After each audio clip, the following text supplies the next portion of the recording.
प्यारे बच्चों, और बताइए हाल चाल क्या है? पढ़ाई लिखाई चल रहा है? तो आज हम पढ़ेंगे कहानी, और बहुत मजेदार कहानी है। छोटे छोटे बच्चों की क्लास में आपका स्वागत है। तो आज हम कहानी के रूप में पढ़ेंगे अंधेर नगरी और चौपट राजा। अंधेर नगरी और चौपट राजा, ठीक है। तो इसमें कुछ है जो देखो, जब कहानी स्टार्ट होता है तो उसमें कुछ कैरेक्टर होते हैं, मतलब ना। इसमें एक महंत है। कौन है? एक नारायण दास है, एक गोवर्धन दास है, एक कुजड़ीन है, एक हलवाई है, एक राजा है, एक फरियादी है, एक कल्लू है, एक कारीगर है, ठीक है, एक चूने वाला है, एक भिस्ती है, एक कसाई है, और गडरिया, कोतवाल, सिपाही और मंत्री। इतने लोग हैं इसमें। अब बड़ी कहानी बड़ी है तो हो सकता है इसको दो पार्ट में पढ़ा जाए, लेकिन कोशिश ये करेंगे एक ही पार्ट में क्या हो जाए, पूरा है कहानी खत्म हो जाए। तो पहला दृश्य इसका है, इसमें कई दृश्य हैं। पहला दृश्य है, दूसरा दृश्य है, ठीक है, और तीसरा दृश्य है, चौथा दृश्य है। मतलब 4 दृश्य में यह बटा हुआ है कहानी पूरा, अंधेर नगरी चौपट राजा। तो पहला दृश्य, स्थान शहर से बाहर सड़क, महंत जी और 2 चेले आपस में बातें कर रहे हैं। एक महंत जी हैं, उनके 2 चेले हैं। चेले जानते हैं ना, जैसे हम हैं तो हमारे चेले तू लोग हो, कहानी सुन रहे हो। इसी तरह महंत जी थे और उनके कितने थे? 2 चेले थे। महंत कहते हैं बच्चा नारायण दास। महंत जी क्या कहते हैं? बच्चा, यह नगर तो दूर से बड़ा सुंदर दिखाई पड़ता है। यह नगर तो दूर से सुंदर दिखाई पड़ता है। देख कुछ भिक्षा मिले तो भगवान को भोग लगे। ठीक है, अगर कोई भिक्षा मिल जाए तो भगवान को क्या मिलेगा? भोग मिलेगा। तो नारायण दास कहते हैं, क्या कहते हैं नारायण दास? गुरु जी महाराज, नगर तो बहुत ही सुंदर है, पर भिक्षा भी सुंदर मिले तो बड़ा आनंद होगा। नगर तो बहुत सुंदर है, अगर भिक्षा मिल जाए तो बहुत बड़ा आनंद होगा। नारायण दास कहते हैं, महंत जी कहते हैं, बच्चा गोवर्धन दास, तू पश्चिम की ओर जा और हम नारायण दास पूर्व की ओर जाएगा। महंत जी कहते हैं, बच्चा गोवर्धन दास, तू पश्चिम की ओर जा और नारायण दास पूर्व की जाएगा। पश्चिम को जाए और हम पूर्व की, मतलब हम रहेंगे। महंत गोवर्धन दास जाता है। गोवर्धन दास, अब जाहिर सी बात है गुरु जी की आज्ञा मानना पड़ेगा। गुरु जी की आज्ञा मानना पड़ेगा, नहीं मानना पड़ेगा? गोवर्धन दास तो कुजड़ीन से पूछता है गोवर्धन दास, क्यों भाजी, क्यों भाजी का भाव क्या है? कुजड़ीन कहती, बाबा जी टके शेर। बाबा जी, जैसे किसी कुजड़ीन के पास गए, कहते हैं कि अब भाजी, भाजी मतलब सब्जी, इसका भाव क्या है, कितने रुपए किलो है? तो कहती है कुजड़ीन कि बाबा जी टके शेर। अच्छा। गोवर्धन दास कहते हैं, सब भाजी टके शेर, वाह वाह बड़ा आनंद है। सब भाजी टके शेर, वाह वाह बड़ा आनंद है। हलवाई के पास जाकर, क्यों भाई हलवाई, मिठाई का क्या भाव है? तो हलवाई कहता है टके शेर।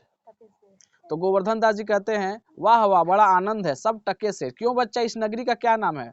तो हलवाई कहता है अंधेर नगरी। तो गोवर्धन दास पूछते हैं, और राजा का नाम क्या है? तो कहते हैं क्या? चौपट राजा। क्या कहते हैं? चौपट राजा। तो गोवर्धन दास, वाह वाह अंधेर नगरी चौपट राजा, टके सिर भाजी टके सिर खाजा।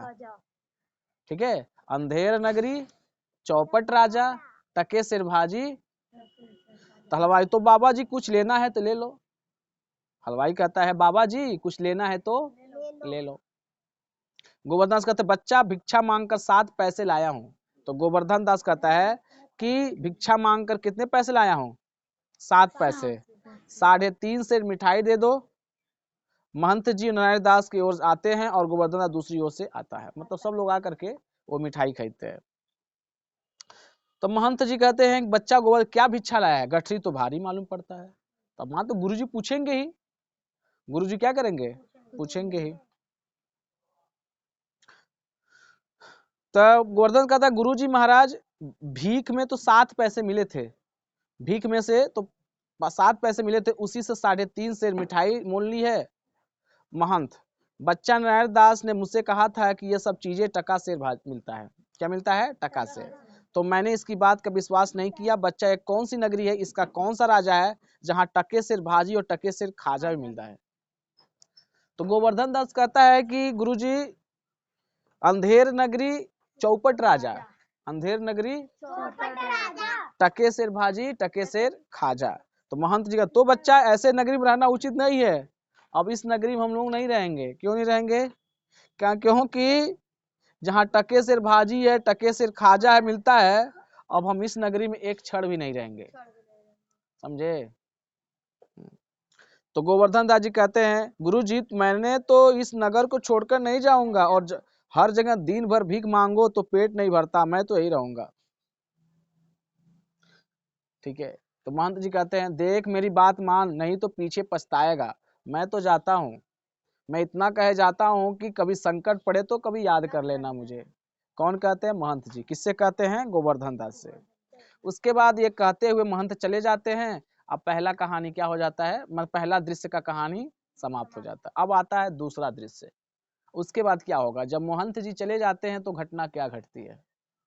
तो राजा मंत्री नौकर लोग यथास्थान बैठे, पर्दे के पीछे दुहाई का शब्द आता है। जैसे जब कोई घटना घट जाती है तो किसके पास जाया जाता है? राजा के पास। तो अब कोई जाता है तो कोई क्या कर, पर्दे के पीछे होता, राजा बैठे हैं, मंत्री बैठे हैं, सिपाही सब बैठे हैं।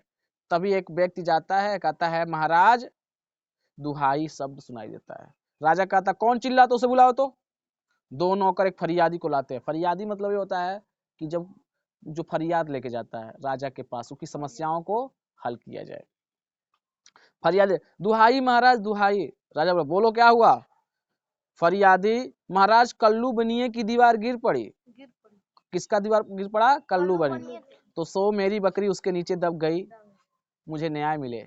न्याय हो महाराज, न्याय हो। राजा कहता, कल्लू बनिए को पकड़ लाओ। नौकर लोग दौड़कर जाते हैं, कल्लू बनिए को क्या लेते हैं? पकड़ लाते हैं। राजा, क्यों रे बनिए, इसकी बकरी क्यों मर गई? इसकी बकरी क्यों मर गई? कल्लू कहता है, महाराज मेरा कोई दोष नहीं है, कारीगर ने ऐसी दीवार बनाई कि गिर पड़ी या बकरी मर गई। मेरा कोई दोष नहीं। किसका दोष है? कारीगर का। कारीगर बनाए नहीं होता, दीवार गिरता नहीं। तो राजा का, अच्छा कल्लू को छोड़ दो, कारीगर पकड़ लाओ, जाओ जाओ। कल्लू को छोड़ो, किसको पकड़ लाओ? कारीगर को। राजा कहता, क्यों रे कारीगर, कारीगर इसकी बकरी कैसे मर गई? ठीक है। तो कारीगर कहता है, महाराज चूने वाले चूना ऐसा खराब बना दिया कि दीवार गिर पड़ी। तो राजा कहते हैं, ठीक है, अच्छा इसे छोड़ो और चूने वाले को बुलाओ। राजा कहते हैं, क्यों रे चूने वाले? तब मतलब कारीगर निकाला जाता है, चूने वाले को पकड़कर सिपाही क्या करते हैं? लाते हैं। तो राजा कहता, क्यों रे चूने वाले, इसकी बकरी कैसे मर गई? किसकी बकरी? फरियादी जो आया था। अब देखो किसके किसके पास जा रहा, घटना जा रहा है ना। ठीक है, चिट्ठी जाता है। चूने वाला, महाराज भिस्ती ने चूने में पानी ज्यादा डाल दिया, इसी से चूना कमजोर हो गया और बकरी मर गई। तो राजा कहता है, तो इसको भेजो जल्दी से, भिस्ती को लाओ, भिस्ती पकड़ लाओ। तो राजा भेजता है, भिस्ती को पकड़ लाया। क्यों रे भिस्ती, इतना पानी क्यों डाल दिया कि दीवार गिर पड़ी और बकरी दब के मर गई? भिस्ती का, महाराज गुलाम का कोई कसूर नहीं है, कसाई ने मशक कितनी बड़ी बना दी कि उसमें पानी ज्यादा आ गया। ठीक ना। अब देखो कहाँ कहाँ पहुंच गया कहानी। राजा कहता, अच्छा भिस्ती के यहाँ से भगाओ जल्दी से, अब कसाई को पकड़ लाओ। लोग भिस्ती को निकालते हैं, कसाई को लाते हैं। राजा कहता, क्यों रे कसाई, तूने ऐसी मशक क्यों बनाई? कसाई कहता, महाराज गडरिये टके की ऐसी बड़ी भेड़ मेरे हाथ बेच दी, मशक बड़ी बन गई। राजा कहता, अच्छा कसाई को निकाल दो, गडरिये को लेकर आओ, जाओ गडरिये को लेके आओ। कसाई को निकाला जाता है, गडरिये को लाया जाता है। राजा कहता, क्यों रे गडरिये, ऐसी बड़ी भेड़ क्यों बेची? गडरिया का, महाराज उधर से कोतवाल की सवारी आ रही थी। किसका? कोतवाल। और उसकी भीड़ भाड़ कारण मैंने छोटी बड़ी भेड़ का ख्याल नहीं किया, मेरा कुछ कसूर नहीं है, मेरे द्वारा ये सब काम नहीं किया गया है। राजा कहता है, इसको निकालो, कोतवाल पकड़ लाओ। तो कोतवाल को पकड़ कर लाया जाता है। राजा कहते हैं, क्यों रे कोतवाल, तूने सवारी इतनी धूम से क्यों निकाली? गडरिये ने घबरा कर बड़ी भेड़ बेच दी। कोतवाल कहता है कि महाराज मैंने कोई कसूर नहीं किया है, मैंने कसूर नहीं किया है। राजा बोल, कुछ नहीं महाराज, ले जाओ कोतवाल को भी फांसी दे दो। सभी कोतवाल को पकड़कर ले जाते हैं। अंतिम में कौन दोषी होता है? कोतवाल, बाकी सब बच जाते हैं। यहीं पर दूसरा दृश्य क्या हो जाता है? खत्म हो जाता है। अब आता है तीसरा दृश्य। गोवर्धन दास बैठा मिठाई खा रहा है। गोवर्धन दास कौन था? जो भीख मांग के खा रहा था, और उसके गुरुजी चले गए थे, कहें कि इस गांव में नहीं रहेंगे, नहीं तो यहाँ का क्या है, राजा ही खराब हो सकता है। कौन सा वो था कहानी था? अंधेर नगरी चौपट राजा, टके सिर भाजी टके सिर खाजा। तो चले गए थे। तब यहाँ से तीसरा दृश्य शुरू होता है। गोवर्धन दास, गुरुजी ने हमको यहाँ नाहक रहने को मना किया, माना कि देश बहुत बुरा है, पर अपना क्या, खाते पीते मस्त रहो, कोई दिक्कत नहीं है। 4 सिपाही चारों ओर से आकर उसको पकड़ लेते हैं। सिपाही, चल बे चल, मिठाई खाकर खूब मोटा हो गया है, आज मजा मिलेगा। ठीक है, आज मजा लेगा।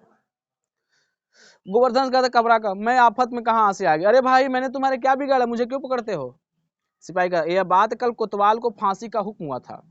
जब उसे फांसी देने के लिए गए तो फांसी का फंदा बड़ा निकला, क्योंकि कोतवाल साहब दुबले पतले थे।